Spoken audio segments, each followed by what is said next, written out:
I wanted to get to this before we wrap too, because I think you have such a at least coherent view of national identity. Say agree or not with particular tenets of it. It's interesting because it's coherent. What role does Christianity and religious identity play in that American national identity as well? Well, again, it's not, and particularly because the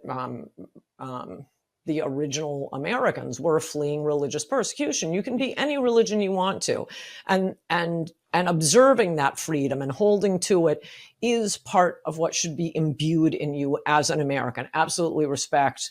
You can worship an earthworm, whatever. But it's what I was saying about the WASP being the template.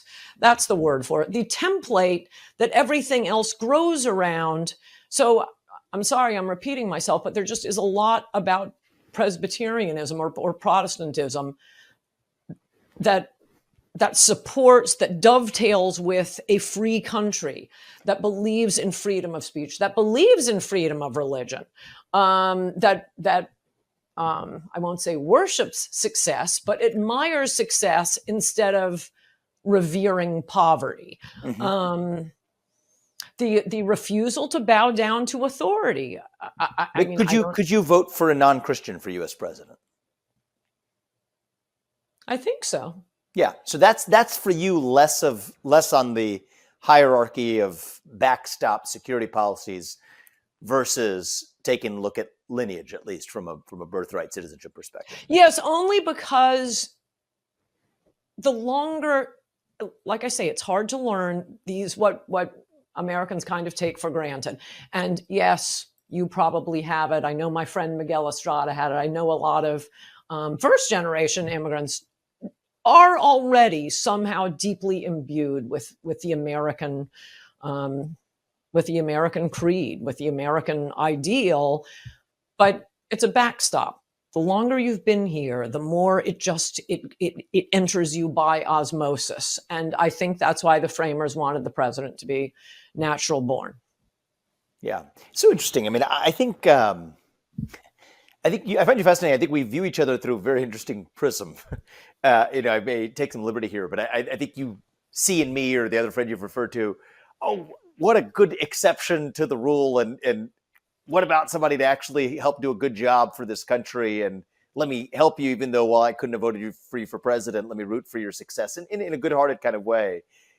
And the equivalent of that emotion or reaction or view that I have of you is, gee, how terrible it is that we have become a country where our national identity is completely gone. We have immigration policies that have contributed to it. We have domestic self-hating policies like the Great Society of Lyndon Johnson that have contributed to it, that has led otherwise thoughtful, patriotic, country-loving, history-understanding Americans to have missed the mark ever so slightly on what actual American identity is as part of an understandable reaction to an assault on this country.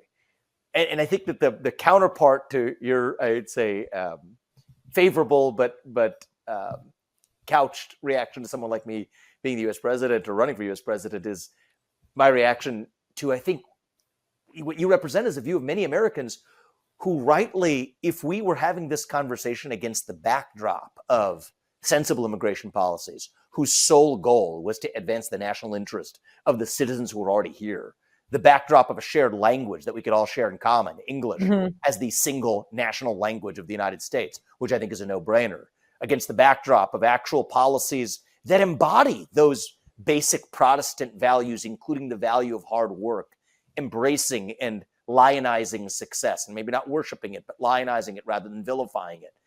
Against that backdrop, I suspect deeply that your own views of what constitutes the most American somebody could be, even in the office of U.S. president, might be different than what they are today. I think you could be right, and I'll give you response is guiding our conversation a little bit.